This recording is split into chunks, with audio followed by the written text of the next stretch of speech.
बातमी आहे आळेफाटा येथून।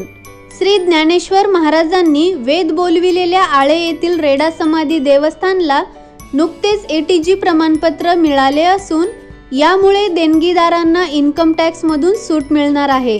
देवस्थानच्या सुरू असलेल्या कामाला वेग येऊन देणग्यांच्या प्रमाणात वाढ होईल अशी आशा आहे। सदर प्रमाणपत्र मिळण्यासाठी देवस्थान सन 2018 पासून प्रयत्न करत होते। नुकतेच हे प्रमाणपत्र मिळाल्याने देवस्थान व भाविकांमध्ये आनंदाचे वातावरण दिसून येत आहे।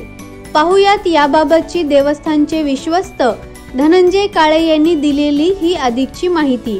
आपला आवाजसाठी विभागीय संपादक रामदास सांगळे, जुन्नर।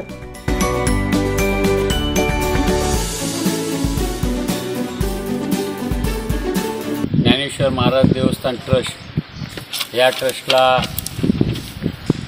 बरेच जुना असा हा ट्रस्ट असून देखील आतापर्यंत येथल्या ज्या देणग्या यायच्या ह्या देणग्यांना कुठेही इन्कम टॅक्सचं संरक्षण मिळत नव्हतं आणि इन्कम टॅक्समधून सवलत मिळवण्यासाठी ह्या ट्रस्टने त्या इन्कम टॅक्स सर्टिफिकेट मिळावं म्हणून बऱ्याच वर्ष प्रयत्न केले।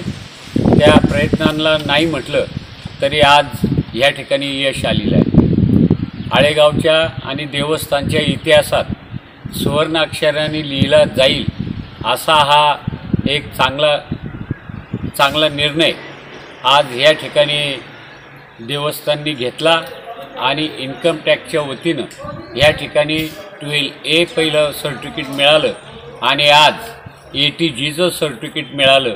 ज्या सर्टिफिकेटमुळं त्या पावतीमुळं जो काही कोणी देणगीदार देवस्थानला देणगी देईल त्या देणगीदाराला इन्कम टॅक्समध्ये सवलत मिळणार आहे आणि ती सवलत मिळत असल्यामुळं एक चांगल्या पद्धतीचं काम करण्याची जबाबदारी देवस्थानवर वाढलेली आहे।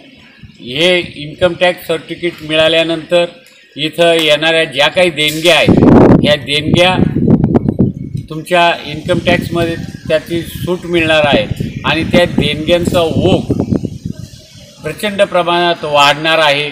आत्तापर्यंत जे कोणी आम्हाला देणगे देत होते देवस्थानला त्या देणगीदाराला कोणत्याही पद्धतीचं इन्कम टॅक्समधून सवलत मिळत नव्हती आणि त्याच्यामुळं नाही म्हटलं तरी देवस्थानला देणगे मिळण्यासाठी अडचणी येत होत्या।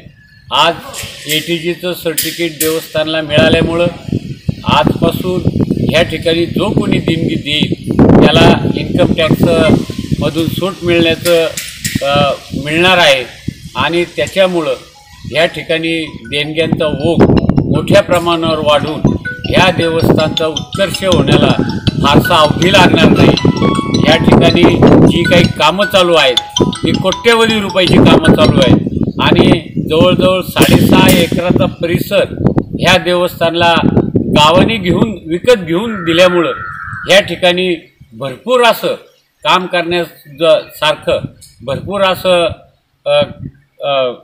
संधी या ठिकाणी मिळणार आहे आणि यातनं चांगले मोठाले देणगीदार मिळून एक चांगल्या पद्धतीचं काम देवस्थान उभं करण्याचा प्रयत्न करते आणि त्याच पद्धतीचं काम व्हावं अशी सगळ्यांची इच्छा होती आणि योगायोगाने आज या ठिकाणी देवस्थानला हे सर्टिफिकेट प्राप्त झालेलं आहे। देणगीदाराला देणगी देण्यासाठी इन्कम टॅक्समधून सवलत मिळण्यासाठी किमान आणि कमाल किती मर्यादा असेल देणगीची?